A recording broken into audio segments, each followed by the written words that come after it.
lack of human rights protections. We will hear about massive violations of human rights by the government of Prime Minister Erdogan against the people of Turkey.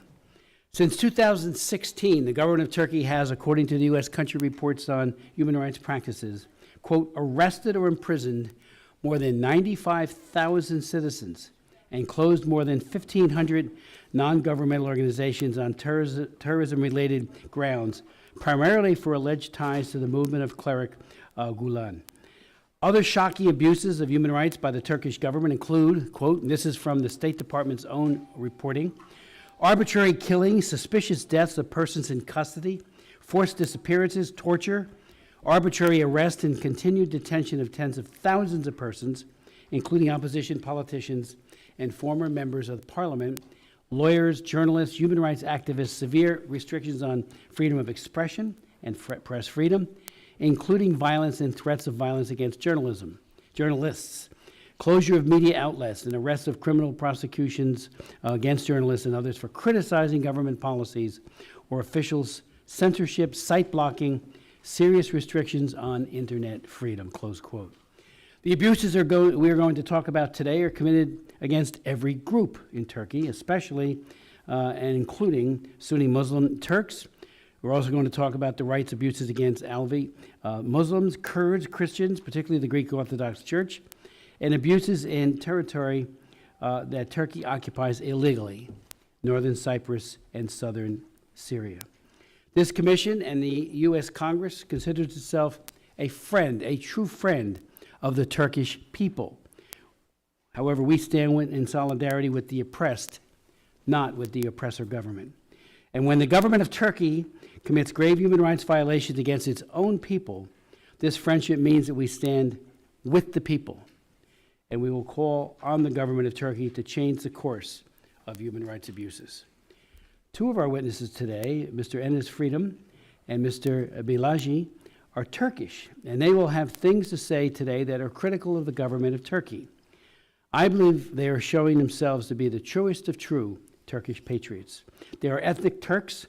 They love their homeland. They love the Turkish people, which is, of course, a great country with a very rich culture.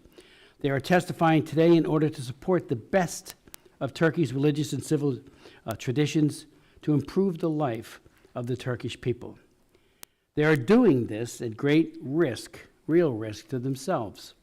The government of Turkey has a terrible record of targeting and pursuing its critics beyond its borders. In this shameful respect, the Erdogan government, one of the most aggressive governments in the world, kidnapping or otherwise disappearing many of its critics.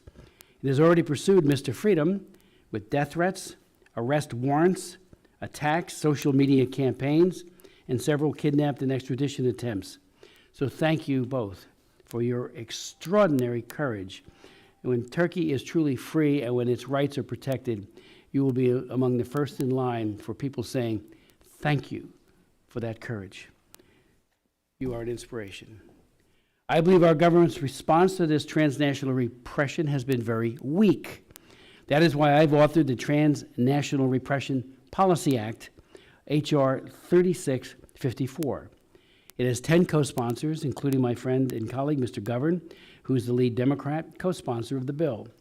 The bill would require the president to impose property and visa-blocking sanctions on foreign individuals and entities that directly engage in transnational repression, and require State Department to develop a strategy to fight transnational repression, direct the intelligence community to identify the perpetrators of transnational repression, and the Justice Department to train law enforcement and other employees in detecting and fighting it. This bill will offer increased protection to our brave witnesses today and to many other people like them, patriots working to defend human rights in other transnationally repressive countries like China, Russia, Egypt, Belarus, Azerbaijan, Iran, Tajikistan, Turkmenistan, Uzbekistan, Vietnam, Cuba, and others. I encourage members and victims of the to support this bill and to try to get it, to do everything they can possibly do to get it on the floor as humanly possible.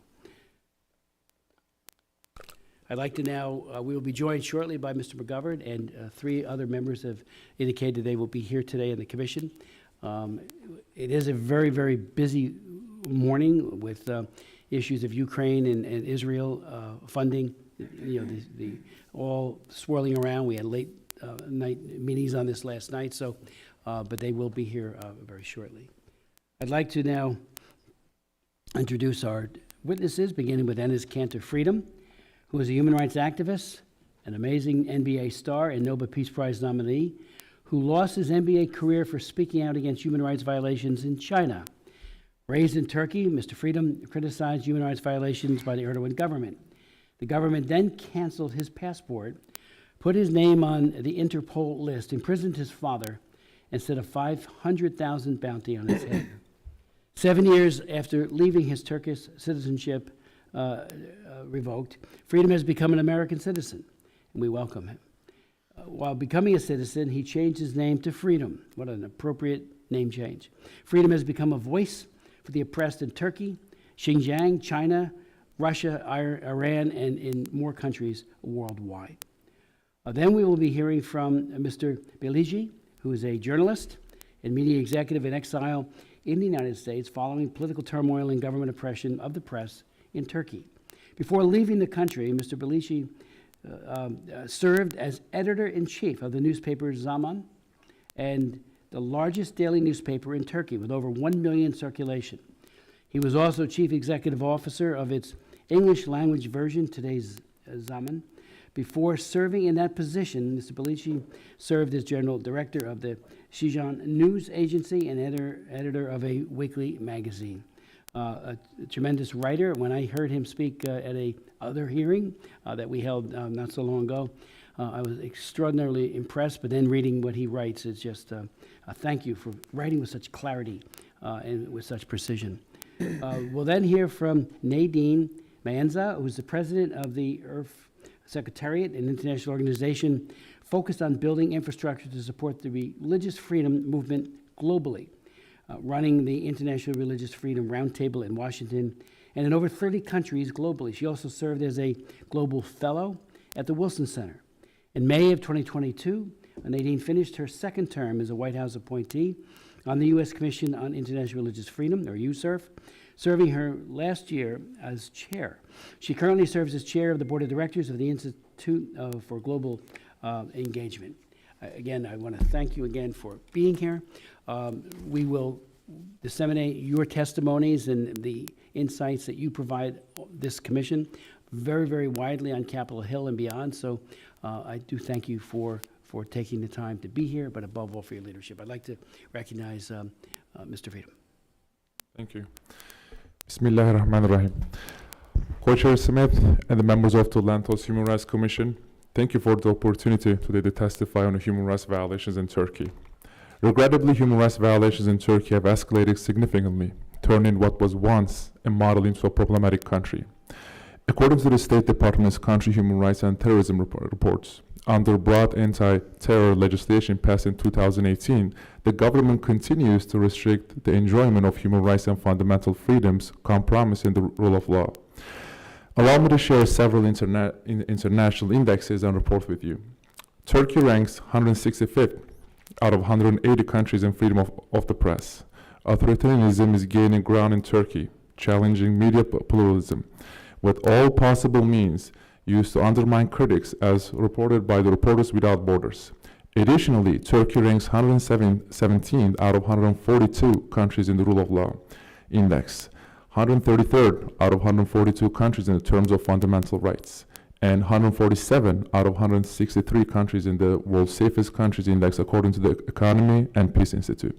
Furthermore, Turkey is placed 140th out of 169 in the Liberal Democracy Index list, categorized as an electoral autocracy and defined as among worst offenders along with Nicaragua, the Central African Republic, and Guatemala. Since the 2016 failed coup attempt, authorities have dismissed or suspended tens of thousands of civil servants and government workers, including more than 60,000 police and military personnel and more than 4,000 judges and prosecutors. They have also arrested or imprisoned more than 144,000 citizens and closed more than 1,500 non-governmental organizations on terrorism-related grounds, including hundreds of highly successful math and science academies, universities, and media outlets, primarily for alleged ties to the movement of cleric Fethullah Gulen. The movement is a globally respected faith-based civil society inspired by the Turkish cleric Fethullah Gulen, focusing on promoting interfaith dialogue and education throughout the world. According to the State Department 2022 Country Human Rights and Terrorism Reports, the Gulen movement is not a designated terrorist organization in the United States or anywhere else. But the Turkish government continues to detain and arrest Turkish citizens as well as foreign citizens residing in Turkey for alleged ties to the movement or terrorism-related links, often based on scant evidence and minimal due process. Fethullah Gulen has dedicated his life to interfaith and intercultural dialogue, community service, and providing access to quality education. He was the first influential Muslim public figure to condemn the 9/11 attacks publicly and express sympathy for the American people. Gulen's lifelong work on interfaith cooperation has earned him recognition from the Christian and Jewish leaders in his homeland Turkey and a personal audience with the late Pope John Paul II. His efforts have also been praised by other global leaders who recognize his vital role in fostering mutual understanding and peace and his leadership in humanitarian initiatives. In 2008, Gulen was ranked among the top 100 in Foreign Policy and Prospect magazine's John Paul of the top 100 public intellectuals. Many respected institutions awarded him with the Peace Awards, but Erdogan's regime labeled him as a terrorist just because Gulen was pro-democracy and in opposition to Erdogan's policies. Turkey is also one of the leading countries in transnational repression.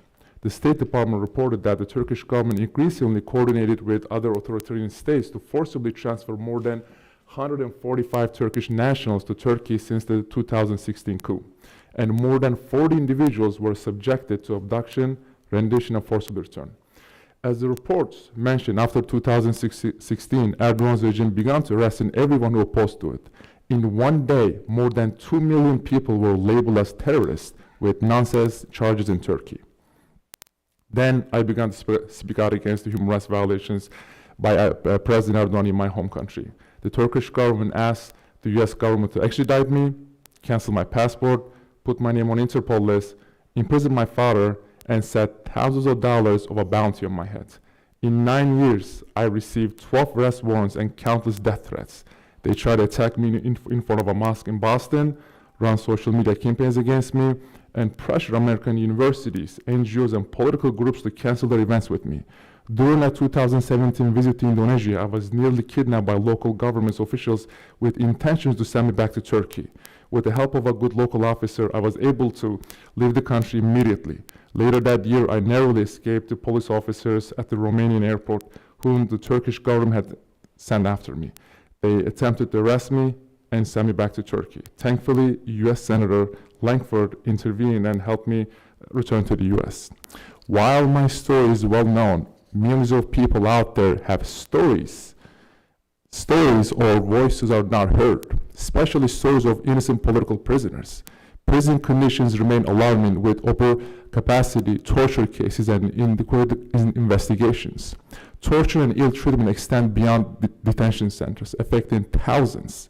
Please allow me to share a few stories of the prisoners of conscience with you.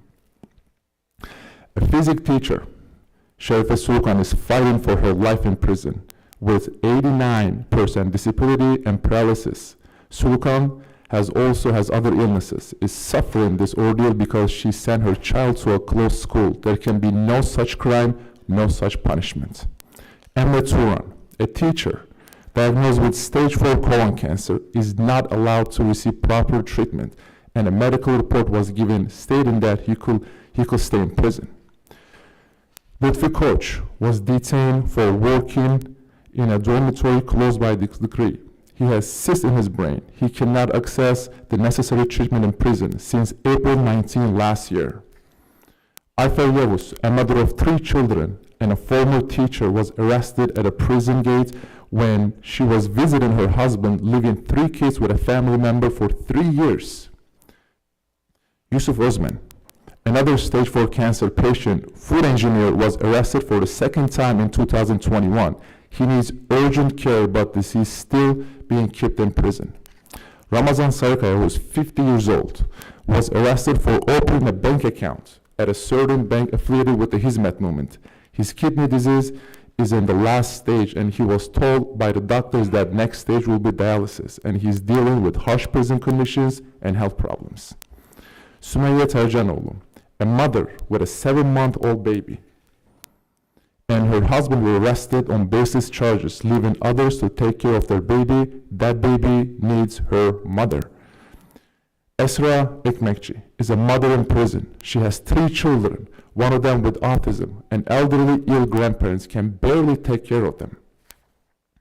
Sedanur and Osman Emerjan, family arrested for working at a private school. Their 7-year-old daughter was left with a family member to take care of her.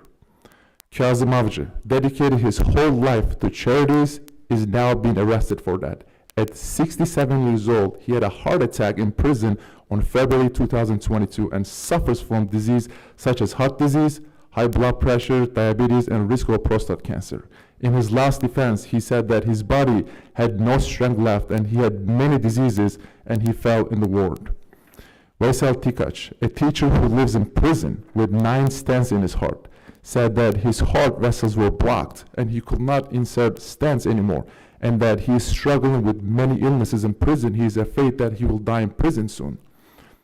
Gülden Aşık, a mother of 3 who has cancer, who doctors told her the cancer will spread unless she had surgery. However, she does not want to be operated on and go back to prison for post-op recovery. Dudu Özgürek, she is seriously ill and has MS, and she cannot help herself with her needs. Her cellmates are helping her out with basic needs, although she has an illness report stating she is not suitable for prison conditions. Turkish authorities are not releasing her. And Hatice Yıldız, a 75-year-old mother, was arrested for the allegations of funding the terrorist organization for sending money to her daughter in prison and her daughter's cellmate.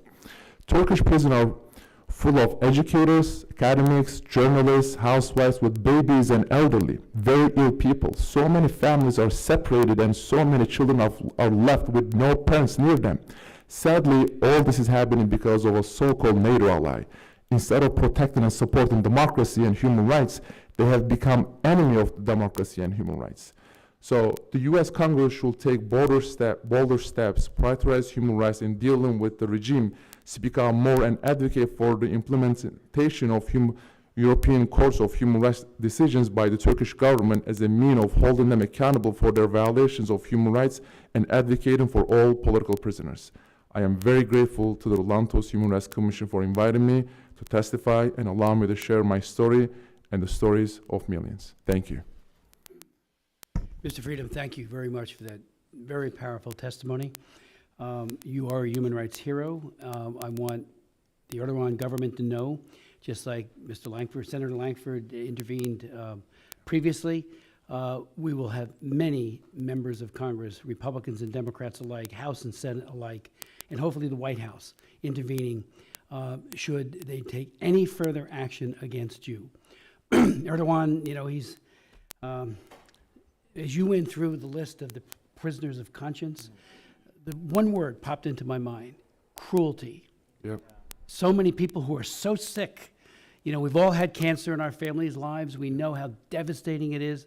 And here are people who have to deal with the cruelty of a administration, a dictatorship, that is harshly treating them in prison because they want human rights and they want freedom and democracy. So thank you for that list. Any other names you would like to add to the record, please, you know, do so. For sure. And they will be made a part of the record. But thank you for Thank you that so much. very powerful testimony. Mr. Beligi?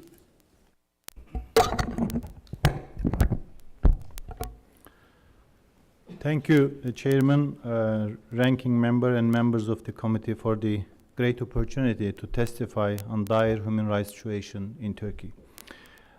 I would like to express my deep concern about the ongoing human rights violations in Turkey, especially in the light of the recent elections, which have shown a significant shift in public sentiment away from Erdogan's ruling party. This shift represents a crucial opportunity for democracy to thrive once again, and it is imperative that the United States shows strong support for building back rule of law, human rights, and press freedom. Please allow me a couple of minutes to share my own story that illustrates how the human rights and the press freedom destroyed in last 10 years. I have been a journalist for over 30 years, and I was the editor-in-chief of Turkey's largest newspaper, Zaman, which had over 1 million circulation. My newspaper and I personally supported Erdogan's policies when his aim was to increase standards of democracy and bring Turkey closer to European Union membership. We were not alone in this approach. The whole democratic world supported him. Obama paid one of his first visits to Turkey to celebrate and underline Turkey as a rising Muslim democracy. But we began criticizing, as a newspaper, as a journalist, his government as he changed direction into an authoritarian course, especially after Gezi protests and the corruption scandal that we learned at the end of 2013. So both these events, the Gezi protests and the corruption scandal, was labeled as a coup by Erdogan. So he used all the tactics to suppress our voice, canceling press cards, canceling companies to stop purchasing ads from our company, calling boycott the newspaper, opening court cases against our reporters, many things, and the tax inspectors visiting our paper almost on a regular basis.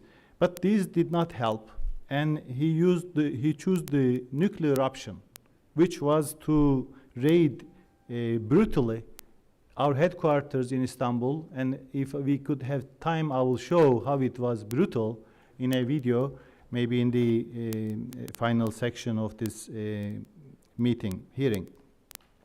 So on the same day, government, we can? Yes, yeah, it is not easy to describe verbally.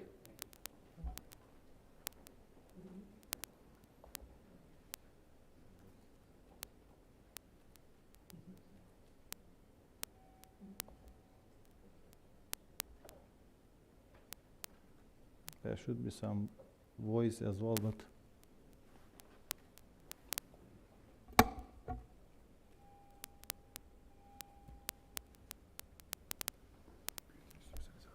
ses niye yok acaba?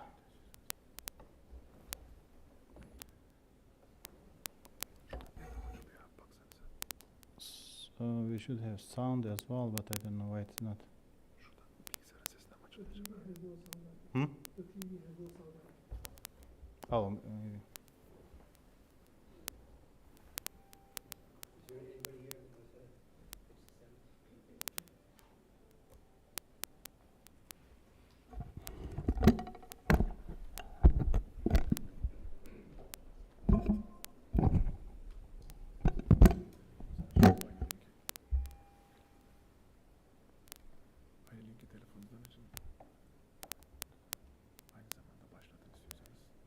Bir saniye.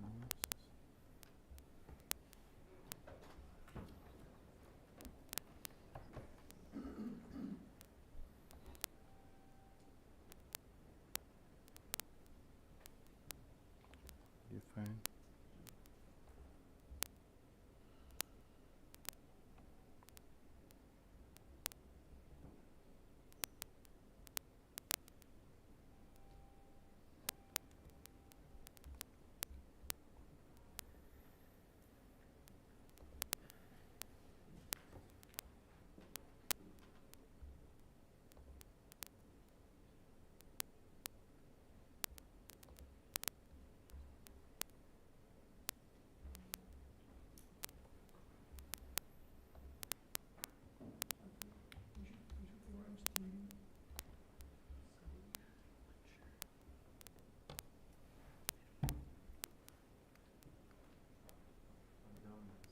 Yeah, we can maybe see without the video, without the sound. Yeah. So this is our headquarters. Police raiding, the terror police raiding and kicking. You see the water cannons, tear gas. These are our readers who came to our support. And they occupied newspaper by destroying our gates. So you see they are cutting the gates now. And now they are in the building.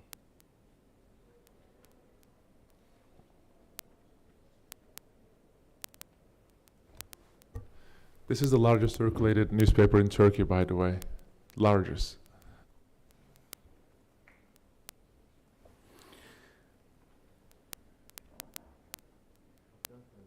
Yeah, this is. But I can share the video link that we can see, whoever likes. Yes. So on this day, they fired me and hired a new editor who turned the newspaper into a mouthpiece in 24 hours. So the attack against critical media was not unique and limited to our newspaper. Just 1 year before, they silenced Bugün Media Group and the STV Media Group, which were very critical platforms for critical media. And after stage coup in July 2016, things got worse. Erdogan regime shut down more than 200 critical media outlets, jailed hundreds of journalists, politicians, lawyers, judges, and with these measures, Erdogan gained control of 95% of the Turkish media. While a NATO member, Turkey, has become the worst jailer of journalists, competing with Iran and China, ranking 165 out of 180 countries, according to World Press Freedom Index. So looking retrospectively, I see that destroying free media was one of two crucial steps in transforming Turkey's democratic system into an autocracy. The other crucial step was destroying the rule of law by purges and by creating a bipartisan judiciary. Now it is clear to me that human rights is not possible without free media and rule of law. And I picked, as NS did, some examples shows the degree of the destruction of the democracy and the human rights. So one example is the Hidayet Karaca, who was the executive of a news media group, has more than 16 TV channels. Now he's in jail as a journalist and in solitary confinement since 2014.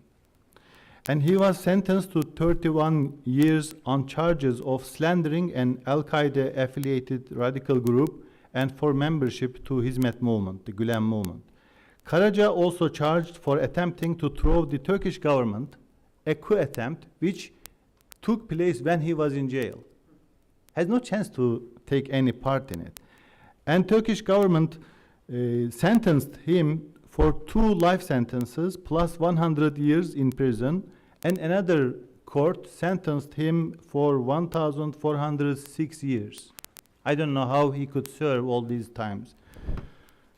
So another example is Can Atalay, who was a lawyer and received an 18-year prison sentence for allegedly attempting to overthrow Erdogan government. For this question, how a lawyer can overthrow a government, he took part in 2013 Gezi Park protests, and in 2023, last year, he was elected as an MP, as member of parliament, and he's in jail. The Constitutional Court, the Supreme Court, decided to release him, but Erdogan did not respect, and they revoked his membership of the parliament. So another example is Alaaddin Kaya, who is also a journalist and founder of my newspaper.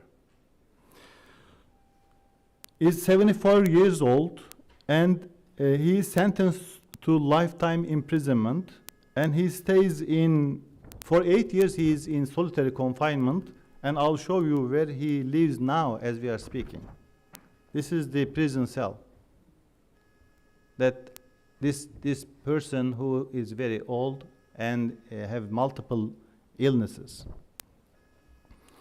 So Selahattin Demirtas is another very prominent politician who was the once presidential candidate and leader of a Kurdish party, is in jail, had life sentences against him.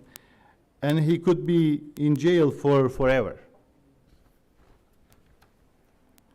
So it's not limited to them. So this is, I think, from his costume, you can understand. This is the member of the Constitutional Court, highest Turkish court, in jail, Alparslan Altan, and he was arrested just after the coup attempt as part of judicial purges of over 3,000 judges and prosecutors. The Constitutional Court Judge Altan is still in jail despite European Court of Human Rights decision to release him immediately. So taking into account these cases, among thousands that we can increase the number, it's unsurprising that Turkey currently ranks 116th out of 140 countries in the Global Rule of Law Index, which is worse than many countries. And European Court of Human Rights decided in a landmark decision about a teacher who was arrested and jailed for 5 years, Yüksel Yalçınkaya. And this is a binding decision. Maybe if it is implemented, could be a freedom for more than 80,000 people. But it's not implemented. Including for this teacher, still his case continues. So today, Turkey is has the highest number of pending applications in European Court of Human Rights. More than 2 million terrorism investigations have been launched in Turkey since 2016. And Turkey's confiscation of $50 billion of wealth from participants of Hizmet constitutes crimes against humanity, including those other persecutions. And Erdogan's upcoming visit to White House on May 9th represents a unique opportunity for President Biden to exert pressure on him to stop the persecution of dissidents, release all political prisoners, and uphold the rule of law. As Turkey seeks financial support to stabilize its economy, it's very important that such support be contingent upon tangible progress in the field of human rights and democracy. So I'd like to also end with a positive note, which is the last election. I personally was thinking that Turkey is becoming a lost case, but the last election showed that it is not the case. So I just brought how Turkey's map of politics changed in last couple of years. So now Turkish people are asking to be a full-fledged democracy, in my view, and it's very important that Turkey's democratic allies can be part of that effort, that bringing Turkey back to rule of law and back to democracy. Thank you very much. The map you raised, could you explain the colors? Because I know Ankara and Istanbul. The red color is the opposition. Right. It is in 23 May. It was the last year. And you can see the ruling party is limited into some cities.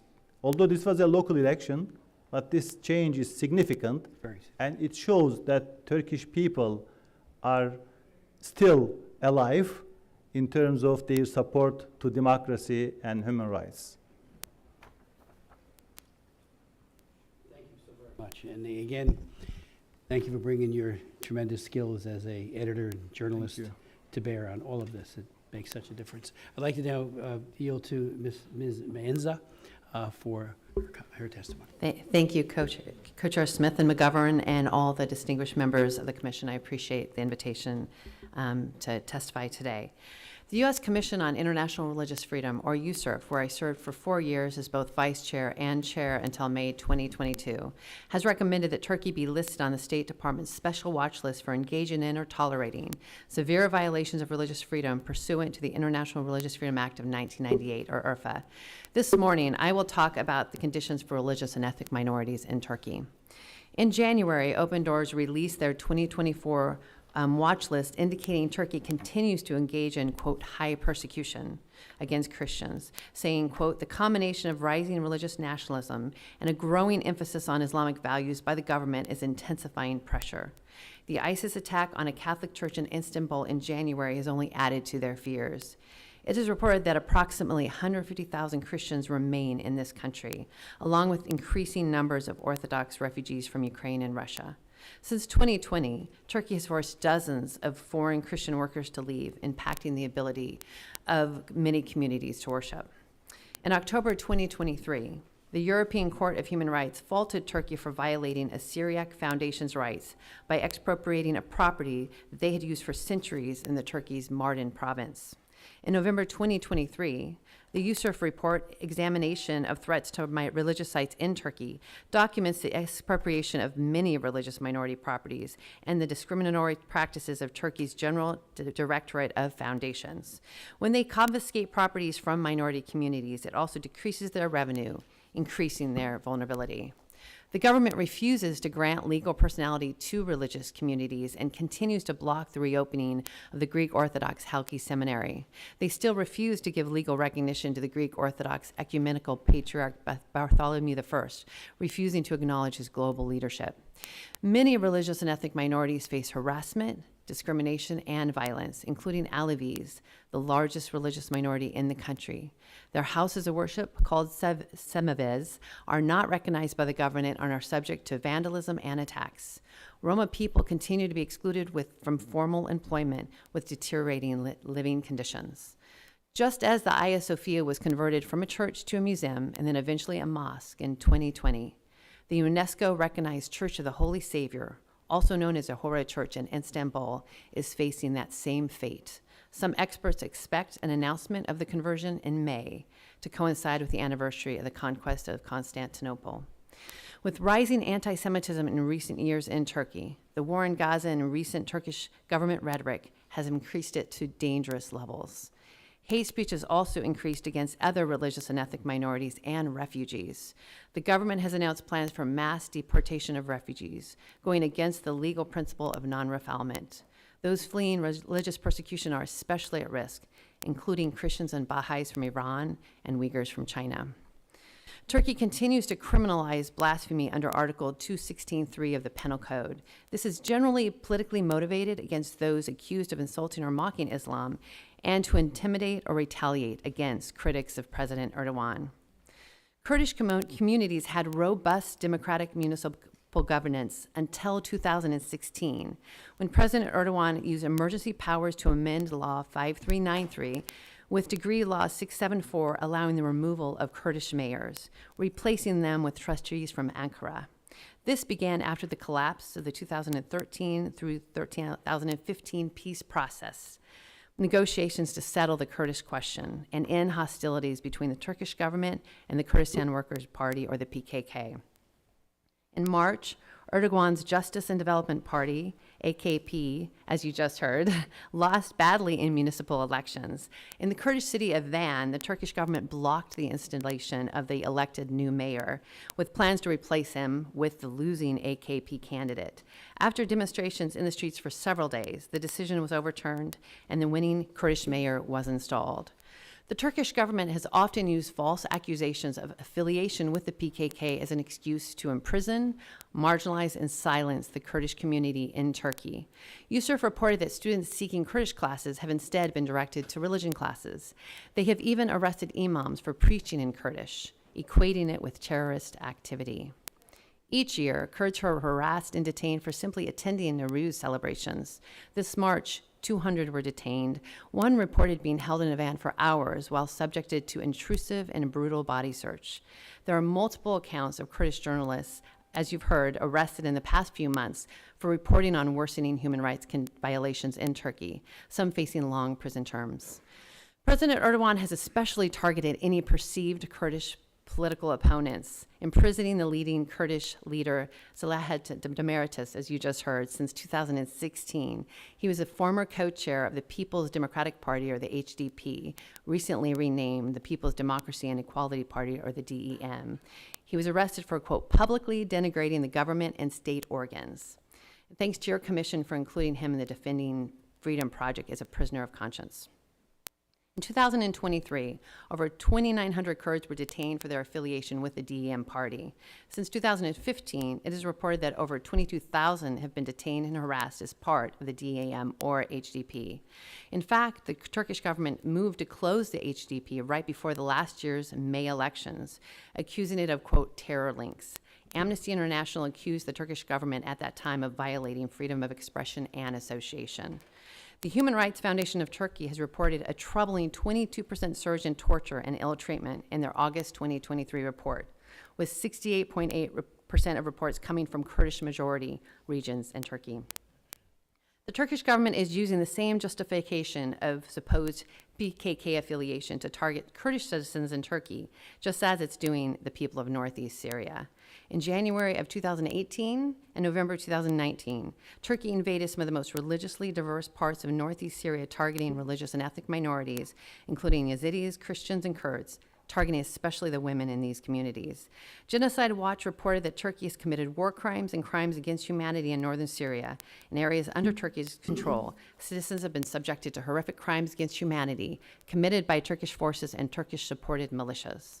I first learned about the remarkable religious freedom conditions in northeast Syria when I was appointed to USURF in 2018, and I visited on numerous occasions.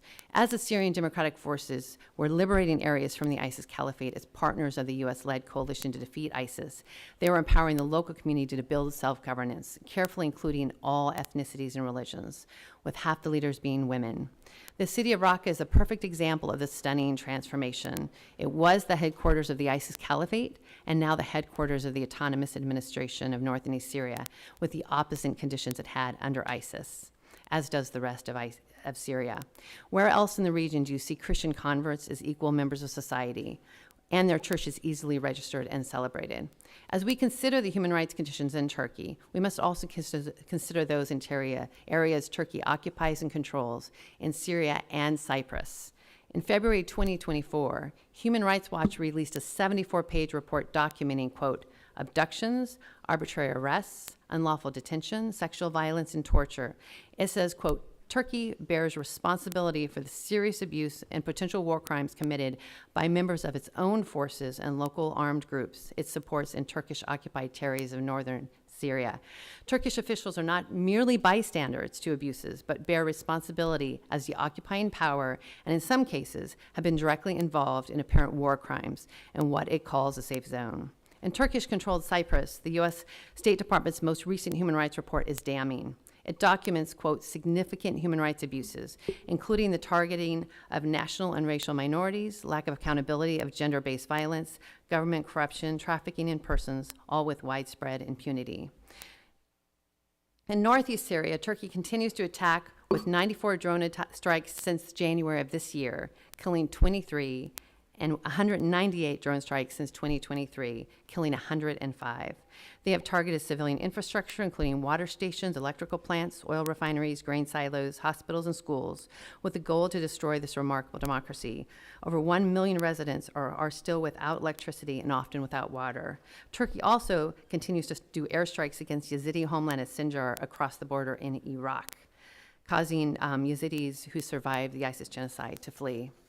Turkey's violence has also created chaos, allowing ISIS to rise again, with 69 confirmed ISIS attacks in central Syria this last month. The silence of the U.S. government has been shocking, especially since Turkey's actions are against our own goals in Syria. President Erdogan has announced plans to invade northeast Syria this summer, which will include most of the religious and ethnic minority areas left in the region, impacting Syriac Assyrian Christians, Christian converts, Yazidis, Kurds, Armenians, Alawites, Circassians, and others. And this will force the last of one of the oldest Christian communities in the world to flee or stay and face genocide. As Turkey seeks a green light from Iran for this invasion, what is President Erdogan offering Iran for its support? Would Turkey allow the land bridge from Iran and Iraq through Syria to Lebanon and Israel? I urge the U.S. Congress to put pressure on this administration to stand against Turkey's attacks on northeast Syria and to stop any potential invasion. Without using military action, the U.S. can make the cost too high for Turkey using diplomacy, economic actions, and sanctions. In addition, the U.S. must push Turkey to settle the Kurdish question, go back to negotiations with the Kurdistan Workers' Party, or the PKK, eliminating Erdogan's excuse to continue to marginalize its own Kurdish population. The administration has promised to make human rights the center of U.S. foreign policy. I would ask Congress to urge the administration to follow their own words, acknowledge the reality of the problematic conditions in Turkey and the area it controls, and put human rights at the center of U.S. policy with Turkey. Thank you. Very, very much, very comprehensive, and a lot of great recommendations, and given your background, we will take very seriously what you have recommended and what you have pointed out. So thank you so much, Nadine. It was great testimony.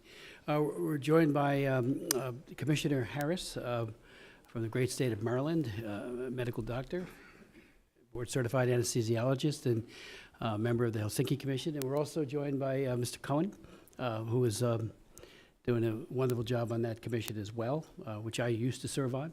Now, just couple points, and then I'll yield to my colleagues. I have a lot of questions, but I will just start off with a couple of, to start off with. You mentioned torture, and the fact that there's been a huge increase in torture, according to that most recent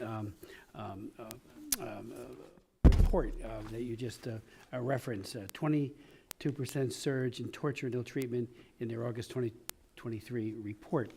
I'm the author of the Torture Victims Relief Act, which deals with the victims who deal with PTSD and a host of other, it's law today.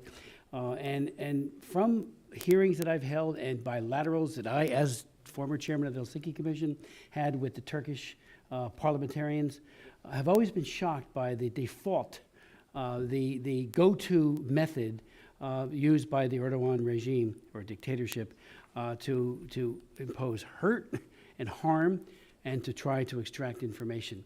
And I'm just wondering, I know that the UN Special Rapporteur has not looked at it. I could be wrong on this since about 2016 to 2018. But I think as a commission, we should again reach out to the rapporteur to do a special project on Turkey, especially in light of that report. Maybe that's already happening. I'm not sure. I don't think it is. But that's something I think, as a Lantos Commission, we should do. I've met with so many torture victims, even two of the torture victim relief centers that were in Istanbul. They would harass them because they were trying to help people who had spent days, weeks, months, even years being beaten and horribly mistreated in those prisons. And I just, I can't imagine what it's like. And having met so many torture victims around the world, including from Turkey, we need to do more, I think, to stop that egregious practice by, when you torture somebody, that says so much about your regime, your government, that you revert to such cruel and unusual punishment, and that's exactly what they do. So maybe you want to speak to that. I met with a young woman who fled Afrin and went back to Afrin to find her husband after Turkey had invaded in northeast Syria. And they had arrested her, accusing her to be a member of the PKK, but she said, "Oh no, I'm not, I'm a Yazidi." Well, unfortunately, at that point in time, it was worse for her. And they actually ended up pulling off her fingernails in torture, and she was there for many months. I met with a man who was a Christian convert who had gone to prison for having a funeral for his wife, even though he converted decades before. Again, ended up in a Turkish-run facility where he was tortured for months. So it is pretty pervasive, and these are the people willing to tell their stories. There are so many more that they can't because it will cost their family something. Let me just, you mentioned in your testimony about those fleeing religious persecution are especially at risk, includes those from Iran and the Uyghurs from China. Are you suggesting that Erdogan would send, Inez Freedom was thrown out of the NBA because he stood in solidarity with people who are suffering genocide at the hands of Xi Jinping, and he puts a message on his basketball shoes, and for that, the NBA shamelessly throws him out because they want to curry favor with Xi Jinping. And now, is Erdogan putting those Uyghurs at risk as well? He is, in fact. We also know there are some Christians that fled Iran and Baha'is right now that are detained, and there's fear that they're going to be sent back, and we know that their conditions will be terrible as well. So to have your intervention with these specific cases, I'd be glad to share them with you. Please do. Thank you. I have a lot of questions, but we've got two of our great members here. Dr. Harris. Thank you very much. You know, obviously the United States stands for religious freedom, and we want to support it throughout the world. So in the April 2023 USCIRF report, it's quoted as saying that the religious freedom conditions in Turkey remained fairly consistent overall, but did see some slight improvements. Now, from your testimony, it sounds like now that we're in April 2024, this may not have been borne out. So where does it stand now? Well, I'll tell you what, there are so few improvements in USCIRF, the countries they cover, that they had 3 improvements that year, and they were all 3 tiny. So that is out of the 28 countries that they cover. So the improvement was that these so religious communities don't have legal personality in Turkey, so they can't buy land, they can't act in their own rights. So they've set up these foundations that can do that for them, and only some are allowed to have them that make those decisions, buy land for them. But they had not been able to elect leaders for 9 years because they'd been waiting for the government to give out those rules. So the reason USCIRF gave them a thumbs up was because after 9 years, they finally released rules for how they could have elections for these foundations, for their leadership. That's how little of a change it takes to get a thumbs up from USCIRF, because there's so few improvements in these countries that I appreciate that they do give a thumbs up even for the tiny things, but it was very small. And the elections have been kind of difficult. There are lots of rules they have to follow, and it's still a huge infringement on religious communities that they can't act in their own interests, and have to have these foundations that have all these onerous rules in terms of to be able to even have land or properties. So and in your testimony, you say there are about 150,000 remaining Christians in Turkey. Where does that compare to, say, 50 years ago? Wow, I know 100 years ago, there was probably 20% of the population. I know that the Greek Orthodox alone had 1.5 million. Now there's some say between 1,500 and 2,500. So enormous changes in the demographics. And, you know, now what we're just seeing is that it's just harder and harder. There's so much discrimination, hostility, less economic opportunities. The religious communities struggle with their leadership. And because there are no seminaries, there are no places for religious leaders to train their pastors, their clergy, that's why so many were coming in from out of the country. But now, of course, Erdogan has made that impossible, sent most of them away, making it very difficult for any to come. So now they're without leaders that are properly trained. So there's all these heavy burdens on religious communities, on believers in general, to stay, which is why so many of the young people are leaving. And the 2,500, you said 2,500 to 3,000 Orthodox, but that includes Greek Orthodox, yeah. Greek Orthodox, yeah. That includes the patriarch, I guess. I mean, who is felt by some to be the leading patriarch of the entire church. So, is that all centered mostly in Istanbul? Yes, I believe so, and went with the Syriacs more in Mardin, and we have, I think, about 25,000 to 35 of the Syriacs still there. Some, seek to come back, and of course the earthquake hit so many of those areas especially hard, and we found that even how things were rebuilt, that the religious and ethnic minorities had again less attention and less rebuilding in their areas. Thank you very much. I yield back. Joined by the co-chair, Mrs. McGovern. I'm late. Maybe you could yield to Mr. Cohen first. Okay. Mr. Cohen. Thank you, Mr. Co-Chair and Mr. Co-Chair. I'm sorry I missed most of your your statements, but if you've discussed this, let me know. One issue, first I'll tell you about my background. My grandfather was born in Turkey. That's why I was asked to become, or had an interest in becoming, the chair of the Turkey Caucus, co-chair. And I've been that for the whole time I've been in Congress, which was 19 years. I visited Turkey once and enjoyed my visit. I have a nice big picture of Ataturk that was purchased for me by a friend on the trip, and it's a proud place in my home. But I don't have a picture of Erdogan. There's no place in my home that picture would go.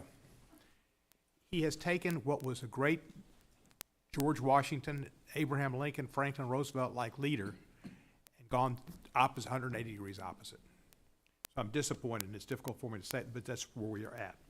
I had no good thoughts about the PKK until Erdogan started kicking Israel and supporting Hamas, because Hamas is the PKK. And he can understand what the PKK, he says, is a threat to Turkey, but he can't understand Hamas being a threat to Israel. So, I mean, they've just lost it. I talked to a high Israeli official yesterday and asked him how Jews are doing in Turkey. And he said that at one time, recently, the population was 25,000, now it's 15,000, and lots of people have been moving out of Turkey, Jews, because they don't feel comfortable. Can you tell me something about that immigration from Turkey? Are you aware of it? Is it known in the community? Is it based on religion and persecution, or just fear? Yeah, I think that's a combination of all of those things. And so I agree with you, first of all, and I want to reiterate what Chairman Smith had said about our criticisms of the Turkish government, not the Turkish people. We love the Turkish people. We want them to have the kind of freedoms that every human being, and be treated with dignity, human dignity, regardless of their ethnicity, religion, gender, and political beliefs. Yeah, so I have been told that the anti-Semitism has grown so much in recent years, even before the war, and now it's untenable for some people, and there is many of them leaving. I've also been told that the government has provided protection to houses of worship, has quickly tended to cemeteries that have been attacked. But as one friend from that community told me, it's almost as if I can quote him, is we'll protect you from the mob violence that we incite, kind of, that dichotomy that's going on there with that community. So it explains why so many are leaving. Either y'all have some. Yes. This is a guy that actually funds and gives passports to some of these terrorist groups out there. Right. And I just cannot believe that he will be visiting the White House on May 9th. And this is the one thing that I cannot put my mind. I actually had some friends whose family was in Turkey on October 6th to get a hair transplant. I'm sure you guys know it's one of the best places to get a hair transplant. Turkey. Get me the next ticket.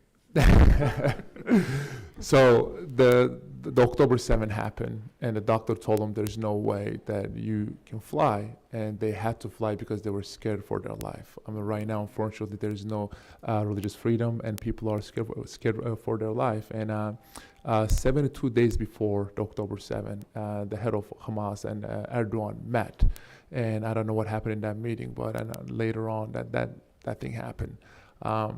I'm just can't understand why he's getting a White House visit on May 9th. I understand that the country relations are very important, but again, this is a guy that is being kicked out of F-35 program because he was getting S-400s from Russia. This is a guy that has actually sent weapons to some of those terrorist groups out there like ISIS. So we just need to, enough with the condemning, we definitely need to start taking some real actions against Erdogan's regime. I appreciate you and your principled stands over the years. I understand what you're saying about the meeting. I don't care for it either, but there's a lot of things you have to do as president that you might not want to do. Mm-hmm. And Biden is doing this. I'm sure he's not thrilled about it, but it's for the country. That's understandable. I have two observations. First, about the torture. Turkish history is full of torture cases. There was even in 1980s a film called a movie Midnight Express, which was telling the horrific scenes of terror and torture. Turkey once was away from it, especially in the early years of Erdogan, when Turkey was getting closer to European Union membership. So first time we had some green lights from European Council that Turkey is away from torture. But now Erdogan brought a strange practice in his last 10 years. They are using torture and publicizing it through their public media. So there is a very prime example of this. They kidnapped, this is also a topic of the transnational repression. The Erdogan spy agency kidnapped a teacher from Kyrgyzstan whose name is Orhan İnandı, and it was against all the norms and the principles of humanitarian law. So after kidnapping him, they tortured him in Ankara in some dark detention centers, broke his hand, this teacher's hand, and they showed him in the in public TV, and they distributed those photos through official news agency. I mean, this is a degree of shamelessness that I can't imagine. So Turkey had this torture history, but now it is beyond any regular person's imagination. And it is happening in a NATO country. We should always remember that. And it is tolerated. So all these tortured people, some of them we know, publicly known, and we know that there is lots of sanctions that are possible to implement against those people, especially against those officials who kidnap, who torture people, innocent people. But they are not done, unfortunately. I remember the Magnitsky Act. I mean, if we don't use it for those kind of very publicized events, how we can discourage such things repetition? It's almost impossible. So this is about the torture, about the minorities. You know, Erdogan created an image of himself as if he is becoming another Ottoman Sultan. So he gives some privileges, donates some rights and freedoms to religious minorities to sell as his public face in his dealings with America, with Europe. It's not a legal recognition of their rights and freedoms. I know, I am in touch with some of the minority leaders, Christian leaders. They are in full fear of what they could face tomorrow if they say one word against all these oppressive things. That I'm sure they like to say, they like to share, but they can't.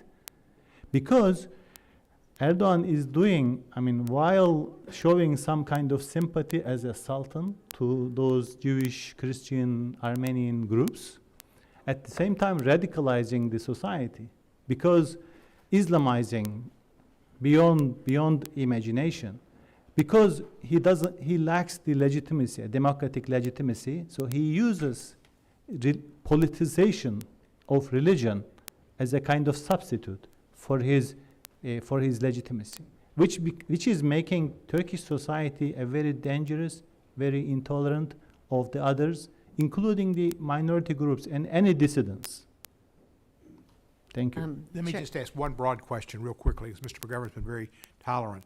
When Khashoggi was killed, Turkey kind of did right in giving out some tapes and letting those people know. But as time went on, did they kind of do some things that maybe were not so admirable?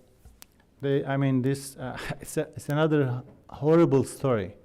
So Erdogan wrote even an article at Washington Post telling that this was a terrific terroristic act by the Saudis against a well-known journalist, a dissident journalist. So he tried to get benefit out of that. But what happened? So if you follow up, so he went to Saudi Arabia, and there was investigations, the court cases against the killers of Khashoggi, and all those cases are closed. And Erdogan needed money, so he went to the Prince Salman's visit.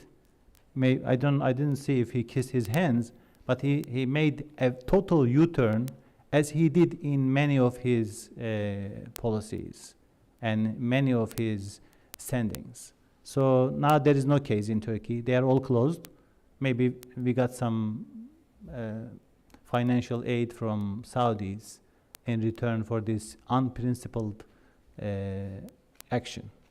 And it was indeed, when Washington Post published that article by Erdogan, I said, this is kind of unpleasant. You know, you are destroying a newspaper, you are destroying 200 critical media outlets, jailing journalists, and then turning to be champion of press freedom, defending Khashoggi, as if you have in your mind any value for press freedom. So this is Erdogan. Thank you, and I yield. Mr. McGovern. Thank you very much, and good morning. And I join Co-Chair Smith in welcoming our witnesses here today. And Mr. Cantor-Freda, Mr. Bellici, and Ms. Mayenza, it's a pleasure to see you all again. I regret that I missed the beginning of the hearing, but I just want to make a couple of observations and then ask you just one or two quick questions. First, and Mr. Smith may have already done this, but let me just share with you that for the first time since I've been co-chairing this commission, when we reached out to potential witnesses about joining today's panel, they declined our invitation. The reason was they feared their appearance here could lead to reprisals against family members or local partners in Turkey. This is truly unprecedented. It demonstrates that the Erdogan government's willingness to impose severe costs on those who express dissent has succeeded in intimidating people into silence. It also shows what happens when entire movements are recklessly and unjustly stigmatized or criminalized on the grounds of so-called terrorism. People become afraid to be associated in any way with those who have been targeted. Second, as we heard in the Commission's TLHRC hearing on transnational repression in February, Turkey is both an origin country and a host country for transnational repression. That means Turkey both targets people of Turkish origin living abroad, including here in the United States, and hosts on its territory refugee and diaspora communities who are targeted by other states, among them Uyghurs, one of the diasporas most at risk of transnational repression. So today is another opportunity for me to say that Congress needs to move forward now with consideration of H.R. 3654, the Transnational Repression Policy Act, which I co-lead along with Co-Chair Smith. The U.S. urgently needs a comprehensive strategy to counter acts of transnational repression committed by any state, whether ally or adversary.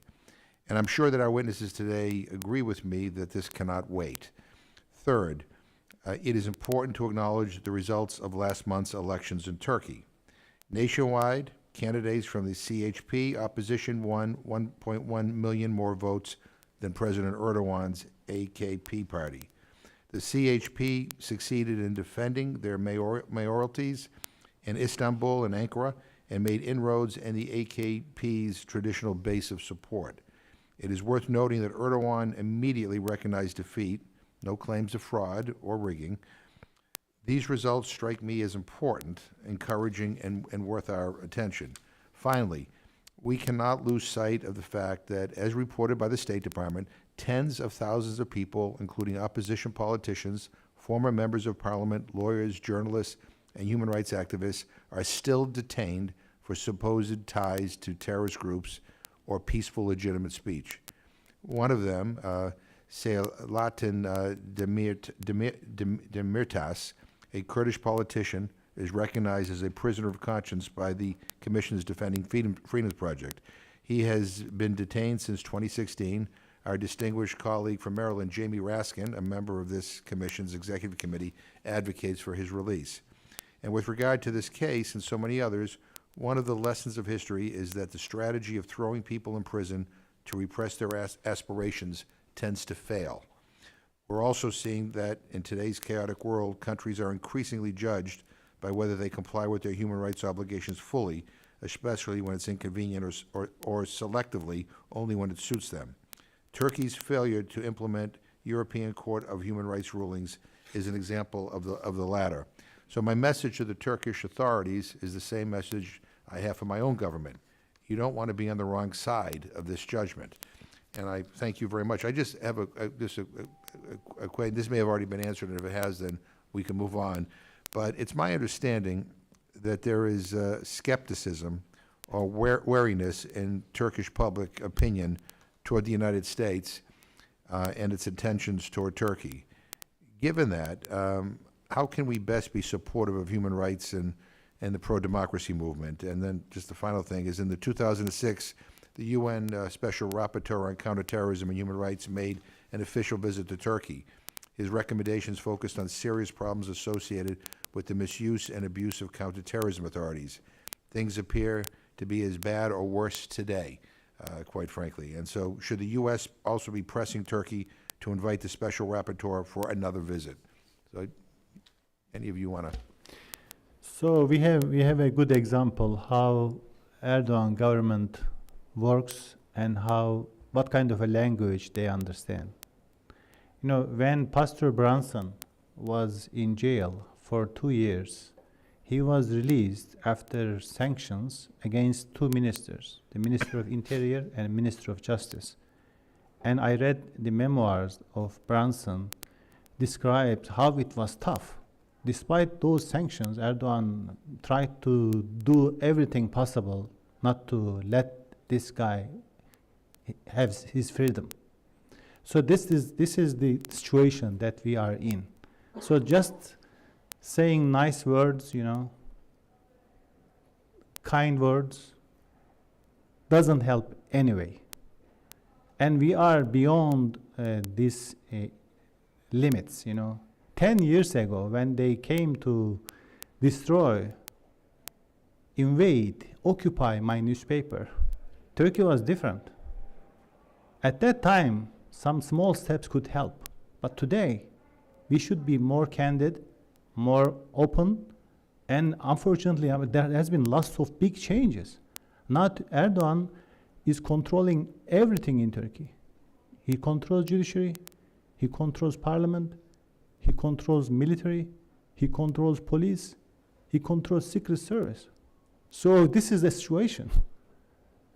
So we need to understand first what we are facing, and I am sure that these things are not new to this audience, to distinguished members of this commission. You know all these things. But what is needed is to speak a language that Erdogan can understand. So now there is a great opportunity, since Turkish people inclined to their support to democracy, to the opposition. This is a very important point to start. So engaging the opposition is a very important point. The second thing is Erdogan is coming to the White House. Yes, I agree with Enes that I don't know. I wish he couldn't. But this is good. This could be turned into something positive because Erdogan is looking for money. Mm-hmm. The destruction of democracy did not help Turkish people. You know, Turkish $1 in 2013 was equal to 1.5 Turkish lira. Now, $1 is equal to over 30 Turkish liras. So Turkish lira, Turkish economy devalued more than 20 times.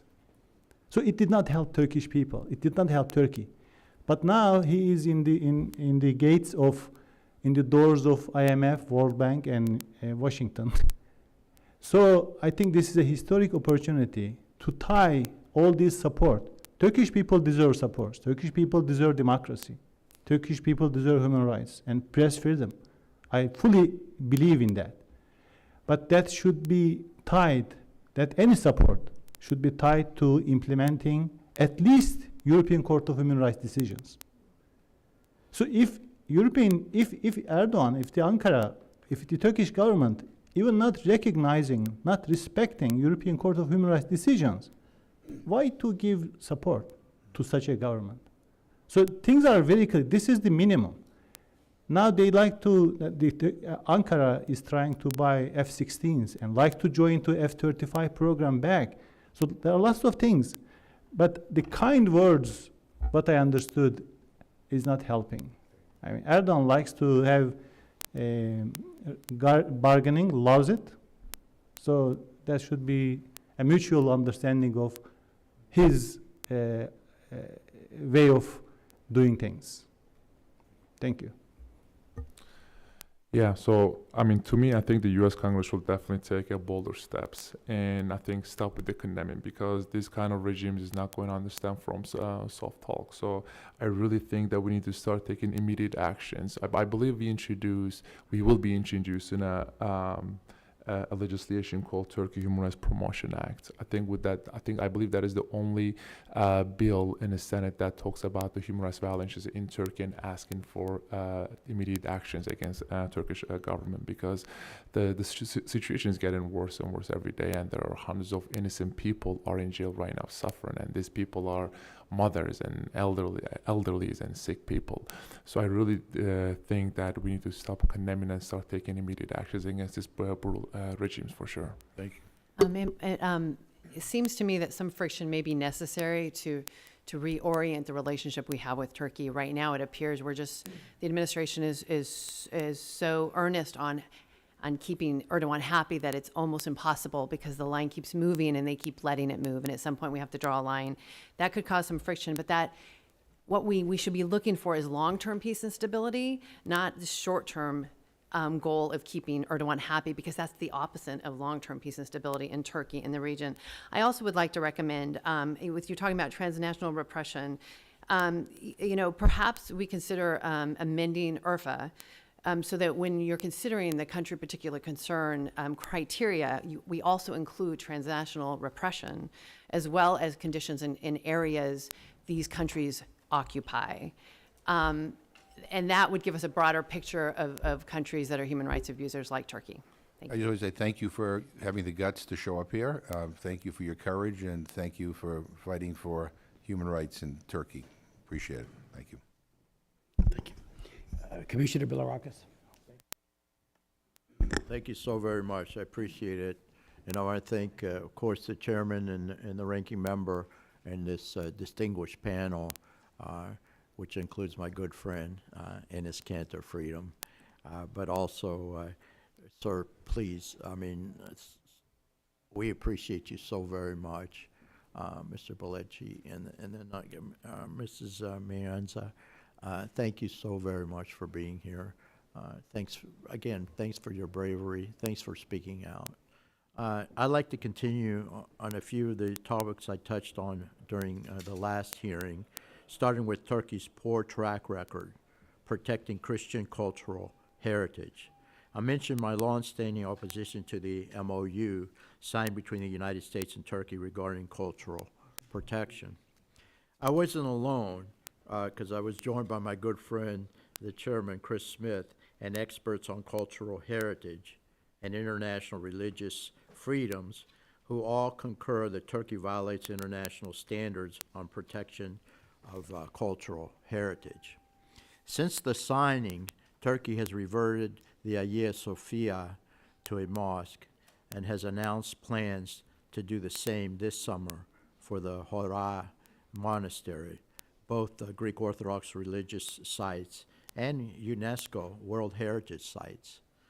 These changes of status are direct violations of Turkey's obligations under the UNESCO 1970 Convention on the means of prohibiting and preventing the illicit import, export, and transfer of ownership of cultural property, which the U.S. has ratified. So the first question is for Ms. Mayenza. The cultural MOU with Turkey is due for review in 2025. Do you think the United States should continue with this agreement, or can it be salvaged by bringing it into compliance with the Cultural Property Implementation Act, which would include the various cultural and ethnic minorities in the MOU renegotiations? I was at USURF at the time of the last signing, and we were alarmed even then. But things have only deteriorated since then. I spoke with an expert, one of the top experts on cultural heritage sites in the world, and they shared that the Hagia Sophia has actually deteriorated since it's been turned into a mosque, and dangerously so. And now with the Hora Church about to go again from a museum to a mosque, and having, it's not even all the visitors, because you could actually take better care of it with more visitors, but they're not. And so it's shown that the priority is not to preserve these places with this deep Christian heritage. And so I'm hopeful that USURF and others will speak out to oppose this MOU, since they have shown to not be following the law of it. Thank you very much. And I know I've discussed this with my good friend Enes as well. This summer marks the dark of a 50-year anniversary of Turkey's invasion and occupation of 37% of the Republic of Cyprus territory. Turkey, under international law, is exclusively responsible for events in the occupation zone.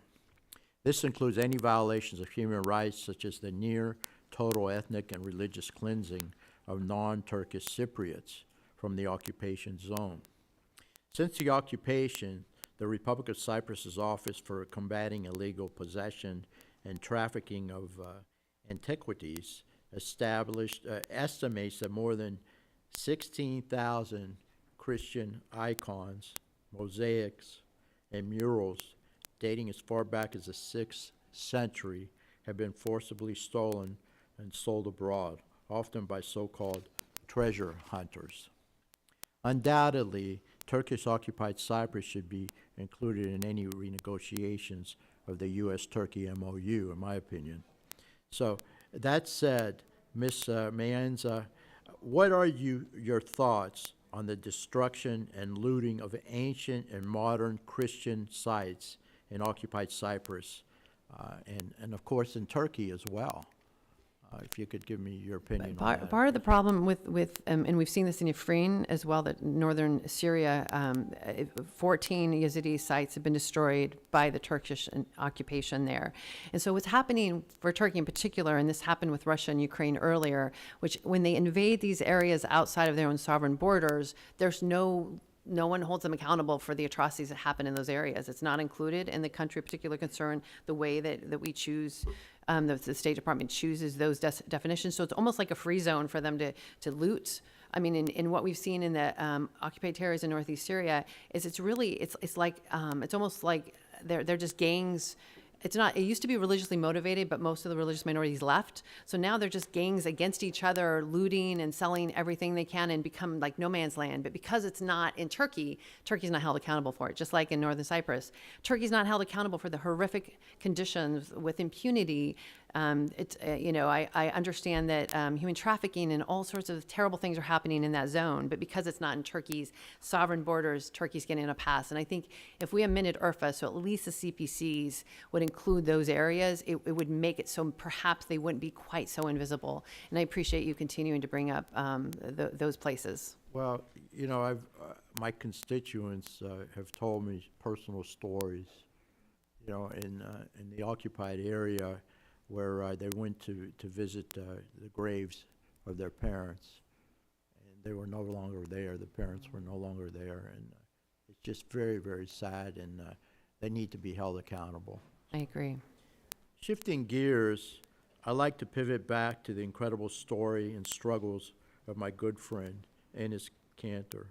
Previously, I talked about Erdogan's regime's bounty on your head, Mr. Kanter. Would you be able to provide an update on the impact this bounty has had on you and your family still back in Turkey? So the bounty actually sat on my head after I had an amazing basketball camp in the Vatican, and I had an amazing meeting with the Highness of Pope. And then literally the next day, they put a bounty on my head. And the people need to understand it's not only me. There are thousands of innocent people out there, U.S. citizens. They live in the U.S. and they have bounty on their head now. And how are they going to feel comfortable, traveling anywhere outside of America? And these people are doctors, lawyers, journalists, mothers, fathers, innocent people. And I actually had a really good conversation with the FBI right after that bounty, and they told me to get back to America immediately. So I took the next flight, came to America, and I sit down with FBI and had a conversation. They said, well, this is going to trigger a lot of bad people out there, so please be careful. In America, we can protect you, but outside of America, it's going to be tough. So please, I actually had to come up with a list with one of my good friends in the government, and I can now only travel to 29 countries in the world. And I actually asked this question to a lot of my friends who are Republicans and Democrats. I was like, listen, how can a NATO ally, how can a president can put a bounty on a U.S. citizen head in American soil? Unfortunately, they couldn't answer it. I'm sure right now in this room, people behind me, they have a bounty on their head. And only thing that they have done is probably they were teachers, they were lawyers, they were doctors, or they spoke out about some of the human rights violations in Turkey, or they were just journalists, And that is enough for Erdogan's regime to put bounty on people's head. that puts people's life on danger. We actually circulated a letter to President Biden, and I believe 35 members of the Congress signed it, and we have not heard from them yet, and we are still waiting for an answer. I mean, I'm an American citizen, and there are so many American citizens actually on that list, waiting for help. And unfortunately, once we let the White House know and let President Biden know, we had not heard from him. I understand it's a NATO ally. That's very understandable. I understand the relationship between two countries is very important. But come on, we're talking about people's life here, And these people are not terrorists. These people are innocent people, educators, lawyers, again, housewives. So right now, there is no update. The situation is still the same. And people are waiting for help for sure. How long has it been since you've seen your family in Turkey? Good question. It's almost 10 years now. And the thing is, you guys can look at every op-ed that I have wrote so far, every interview. I have never talked about politics. A lot of people say, oh, the athletes should stay away from politics. And I don't talk about politics. I'll talk about human rights, because I believe human rights is above politics. I don't care who you vote for. I don't care who you are, which party you cheer for. You have to care about human rights. And you look at everything that I have said so far. Even with Turkey, I don't talk about politics because that is not my job. I'm not a politician and I'm not a journalist. I'm an NBA player. So that has led them to put a bounty, and now I haven't seen my family over 10 years now. People definitely know my story, but there are thousands of people out there, and their situation is way worse than mine. So I'm trying to use my story to be their voice. Yeah, well, you're incredible. I tell you, it's resonating. That means a I lot. appreciate you making such a difference. I know I probably have to yield back. But why do you think that the Erdogan regime finds you, why you're a threat to them? I know why, because you're genuine, you're Yes. authentic, you're sincere, and you truly care, but maybe in your own words. Well, because of the NBA platform, everything that I have said so far became a conversation. Unfortunately, I'm sure you guys know what happened with NBA and China issue. I don't want to get into it, and that is another very sad issue that I think Congress should definitely take a look at it, because how can the biggest dictatorship in the world can control a 100% American-made organization and fire a U.S. citizen from that organization? Anyway, we'll get to that later, but the reason Erdogan is not only hates me, but literally hates everyone who's opposed to him is because, I mean, we are in a hearing, I understand, but I would really like to say it because he's a dictator, and this is what I believe in. Is a dictatorial regime, and he's doing whatever he can. If you're in Turkey, if you spoke out against Erdogan's government, you'll be in jail the next day. But if you're outside of Turkey, right, you say anything against it, you tweet about it, you post anything about it, then what he does is he actually puts people's name on Interpol list. So whichever country you're in, if that country has an extradition deal with Turkey, then you will be extradited back to Turkey. And so a lot of regimes, actually, China is using that, Turkey is using that, Iran and Russia using that. So I think U.S. Congress will definitely do something about this Interpol arrest, because one day the Turkish government put, I believe, 65,000 people name on Interpol list, and this is crazy, So definitely we need to take a look at that for sure. Well, thank you very much. I appreciate it. And then Mr. Berlucci, I appreciate you as well. So thank you so much. Yeah, thank you so much. I just wanted to share. I couldn't print it because this was so hot news. So this person is 78 years old, and his name is Nihat, and he's arrested yesterday. And his crime is to give bread from his bakery to needy students.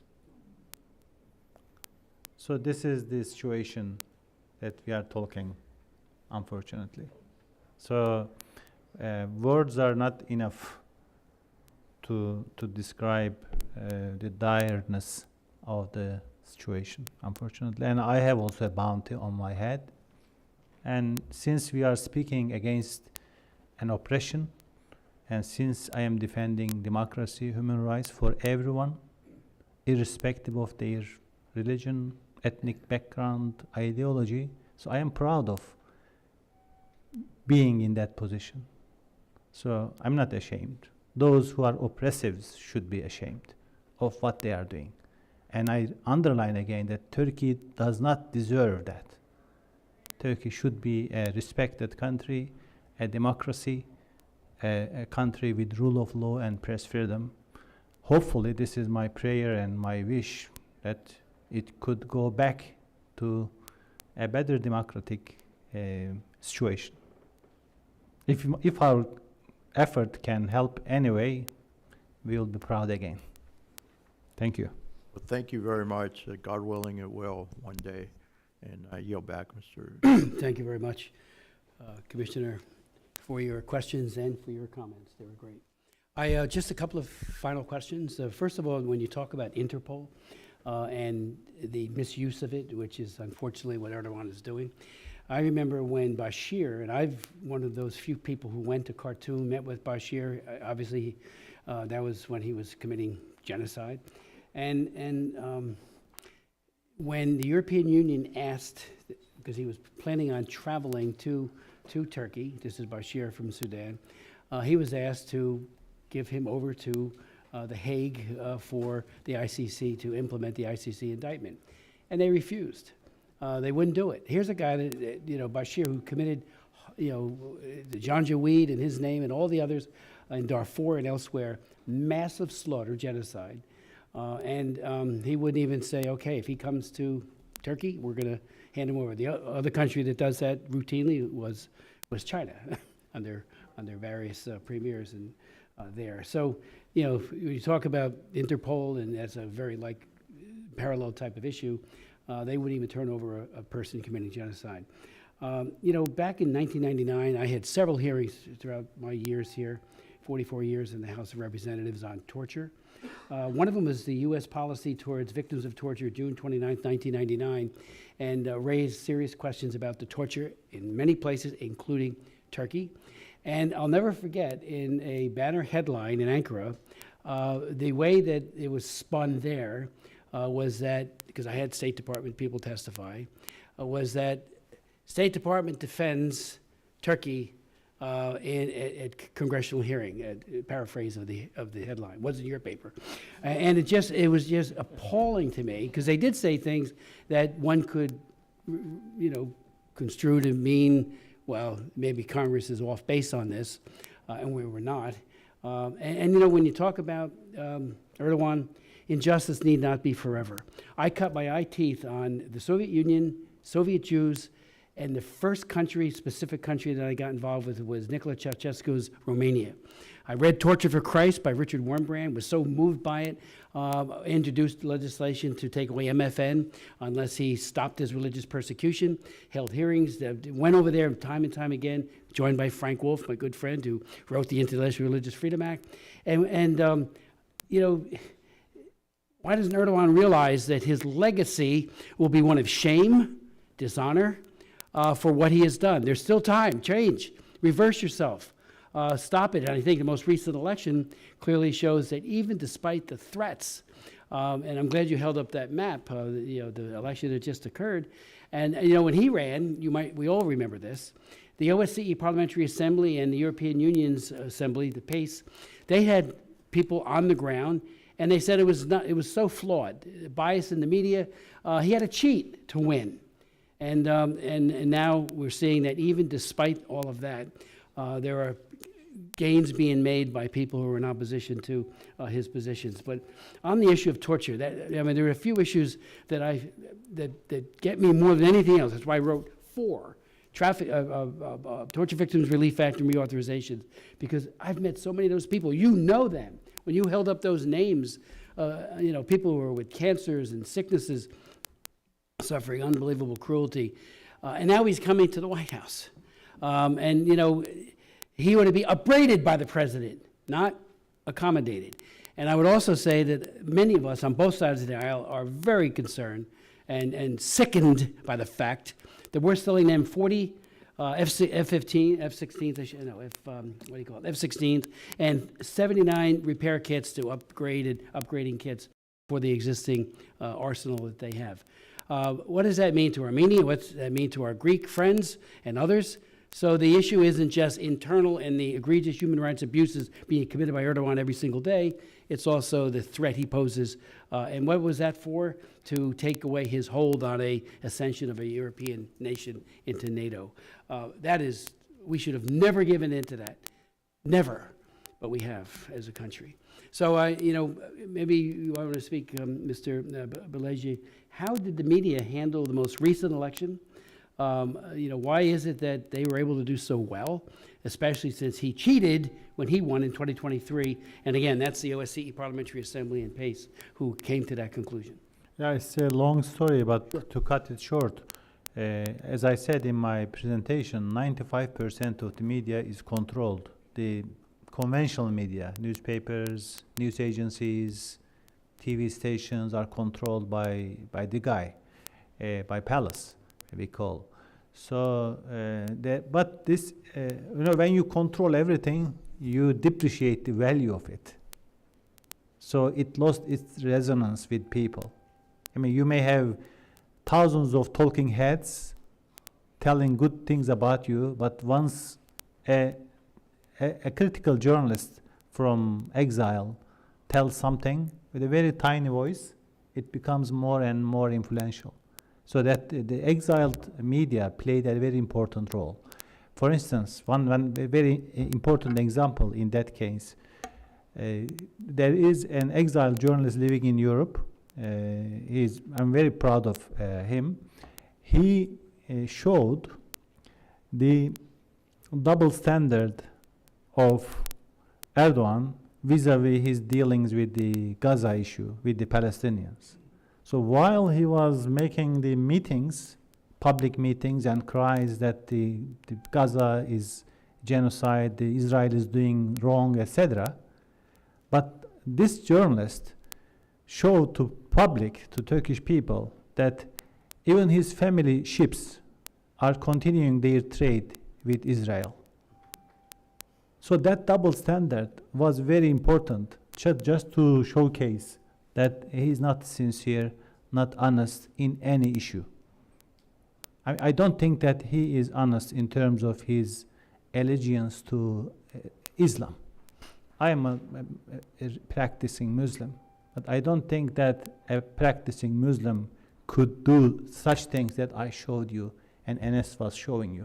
Look at this lady, 75 years old, in jail, and he was brought to jail with some support, with some medical assistance, and her crime is to send some money to her daughter in prison. So any religious person can't do something like that. So even if the journalists, free journalists, independent journalists are tiny, they are under threat, they can't go back to their country. I have a YouTube program. Here I have some columnists like Adem, maybe we can introduce. So he has a very influential YouTube program. He's using social media. I have other friends here. I have Metin here. So this is a big force, big power. Although our medias are stolen, but we as journalists are existing, and we do whatever we are supposed to do as journalists. So that's a very important element. Of course, the other thing in the election is the economy, almost destroyed. So even the Erdogan supporters are getting away from his party. As I said in my testimony, the economy is so terrible. Because of that, Erdogan is now making all U-turns he is ready to do whatever he can to survive the economic conditions. So the media still is able to have some influence, but we need support. Like many international companies, for instance, Twitter is an American company, but my account is blocked in Turkey. The YouTube is owned by American company, correct? Right. But a lot of restrictions. They are abiding, cooperating in some ways with the Erdogan regime, which is shameful. So those kind of things should be investigated, and they should not be cooperating with repressive regimes, if it is possible, supporting the exiled community of journalists, or those journalists who are still in Turkey able to do journalism despite the threats and a lot of restrictions. So lots of things to be done still. Is X being blocked? Yeah, X is open, but the dissidents' accounts are blocked depending on the kangaroo court's decision of Erdogan. You know, my newspaper was shut down by such a court decision. Seemingly everything is legal, but nothing is legal. Right. I'm not a criminal, I'm not a terrorist. But the X is abiding. It's not just my account, a lot of accounts. So lots of websites are trying to tell Turkish public the truth, but they are forbidden, they are restricted the second day of their operation. So what would you say to Elon Musk if he was sitting here? I would say, please cooperate with the Democrats, not with dictators. We'll convey that to him. Yeah, thank you. I actually had a conversation with one of Elon's friends, and he actually said that, of course, we are not going to lose the whole country just because of a couple of journalists. And right before the elections, the presidential elections in Turkey, the Erdogan government banned a couple of the few of the actually very permanent journalist accounts, and that actually changed a lot. So for that reason, I think it's unacceptable, and I'm just keep saying that, you know, how can, I mean, Elon Musk keep talking about, you know, free speech in America, and he's a, you know, freedom fighter and keep free speech and stuff, but like you said, you know, he's literally banning accounts who are opposing to some of these dictatorships out there. But I mean, when you were talking about some of the, you know, the torture cases and stuff, I mean, as you see, I mean, there are so many papers actually thrown on me. I don't know which one to show to you. I mean, he talked about teacher, but there is actually, I'm sure you can see the picture of it. She's a teacher. Her name is Sherife Sulukan, and she got 89% disability and paralysis, and they took her to the jail. And there's another one. You know, I mean, I don't know which one to show with you. There is an Ayfer Yavuz who has three children. Take her to the jail. I mean, I don't, seriously, there are so many people here, innocent people, and I know the conditions are there so bad because of my father. They imprisoned my father just because I talk about the human rights violators and political prisoners over there. I had a conversation with my brother who was playing basketball in France. I was like, hey, like my dad just got out. How does it look? He said he does not speak, he does not say anything, he just watches the walls. So, and they were just keep asking him what happened, and that he never talks about it, you know. So I don't know what happened to him inside, but there are thousands of innocent people are in jail right now and suffering. So I really think that condemning is not enough. We need to take immediate actions against these regimes. Would anyone like to add anything before we conclude? Just Yes. want to underline a topic that we went over it during the previous transnational repression hearing. But you know, Turkey is among top 10 countries, according to Freedom House, in terms of transnational repression. So this is a very credible report. And the report cites 132 incidents of kidnappings, torture, and lots of nasty things that you don't expect a NATO country doing. But if there is no action, those tortures will continue. Those kidnappings will continue. So, I mean, I sometimes I imagine that you are torturing an innocent person in Ankara 1 week, and the next week you travel to Germany or you travel to Miami to enjoy your holiday. This may be really happening. This should not be. So there should be a price to be paid by the nasty people, you know. We have the tools. Yeah. We have the global Magnitsky Act. So this is the question. So if we are really serious about stopping torture, whoever is the subject, the Kurdish, Alawites, Hizmet people, Gulen people, It doesn't matter. Torture is inhumane. Even a criminal person has their legal rights to be respected. But if we are serious, if democratic allies of Turkey are serious, they have a lot of tools to use, not to destroy Turkey, to bring Turkey to democracy. So if they are not used, I think this is a big responsibility on the part of our friends and allies. Thank you. Thank you. Very well said. Thank you, Enes. And And let the record show, you did not talk politics, you talked human rights. exactly. I mean, the last thing I want to say, thank you, because all these, victims, their family members actually watching this live. So anything that comes out of, DC, even like a one simple tweet, is literally affecting so much and giving a hope to so many families out there. Right now, thousands of people in Turkey who are suffering, and all these people that we told you guys about, their family members are watching this live. And I'm sure that this hearing is going to be a hope for them. So I just want to say thank you guys so much from bottom of our heart. And I want to just close by saying this administration has promised to put human rights at the center of foreign policy. And they do that for some countries. They hold them tight. And then countries like Turkey, they look away because but what they need to do is make the cost too high for Turkey to continue. And we have the ability to do that. And I appreciate this commission being willing to speak and stand up and hold the administration accountable for this. Thank you. Thank you so very much, and thank you for your courage. It's just extraordinary. It's inspiring. Hearing's adjourned.